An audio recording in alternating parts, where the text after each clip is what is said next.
Hello everyone. We are taking this simple challenge before us here. This algebra says solve m to the power of 2 minus n to the power of 2 equal to 55. The value of m and n that satisfy this challenge here.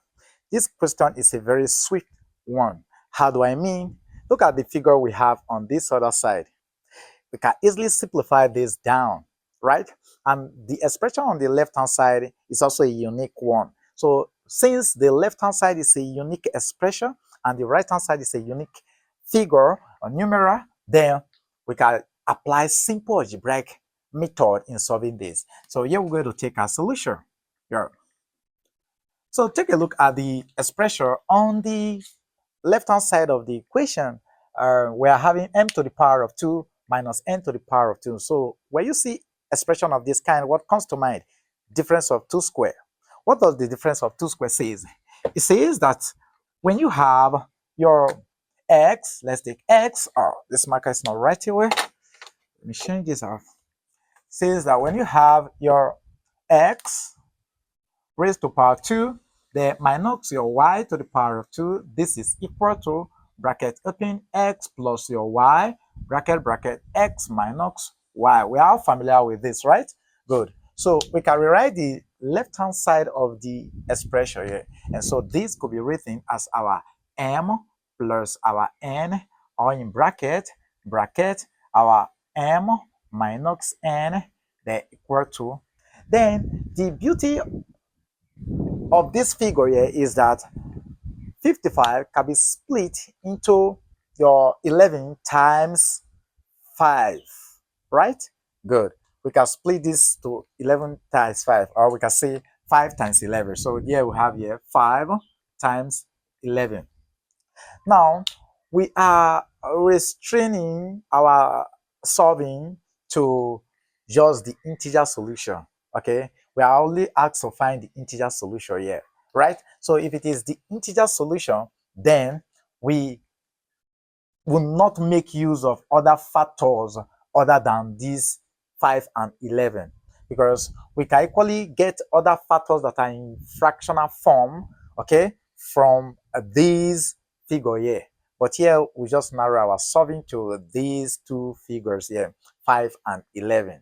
Okay, all right. So that being said, now look at this expression here now.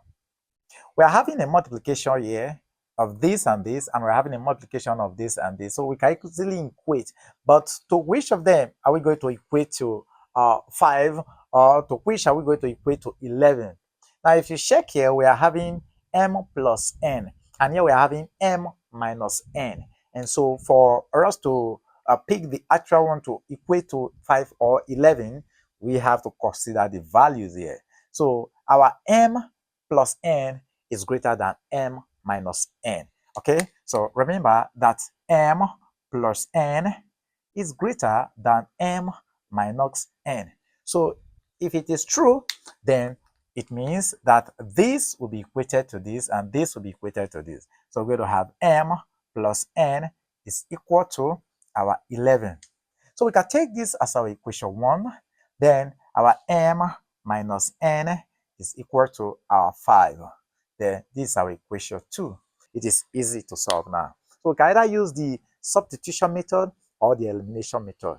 But being the factors or the figures, the variables we have here, they are very unique. There are no numerals attached to them. Then we can easily use the elimination method. So we either add equation 1 to 2, or we subtract equation 1 from equation 2. But here we are going to do addition. Why? Because here we are having plus and here we are having minus. So let's quickly add these two equations together. So if we add the two of them together, then m plus m will give us 2m, then plus n minus n, this will leave, will give us 0, and we come to this other side, 11 plus 5 will give us 16. So we can get our m from dividing this by this. So here we have here 1, 1, here 1, and here we have our 8. So we have our m is equal to our 8 here. So we've gotten our m to be 8. Very simple, like I said earlier on. Okay, so how do we get our n now? we can put our m, the value of n, into either equation 1 or equation 2. Very easy, right? Good. So let's go ahead and substitute that into that. So from here, we go to have here. Let's roll up here. So we are taking equation 1. So from our equation 1, we have m plus n is equal to our 11. So what is the value of m we solve for is just 8. So this is going to give us our 8 plus n equal to 11. So move 8 to this other side, or we can say subtract 8 from both sides of the equation. So we have 8 plus n minus 8 equal to 11 minus 8. And so this will leave the system. So when I have n is equal to, if we take away 8 from this, we are left with 3. All right. So it also means the value of m and n that satisfy this equation are, we have 8, 3. So these are the two values. Remember, I said we are restricted to the integer solutions only. Integer solutions only.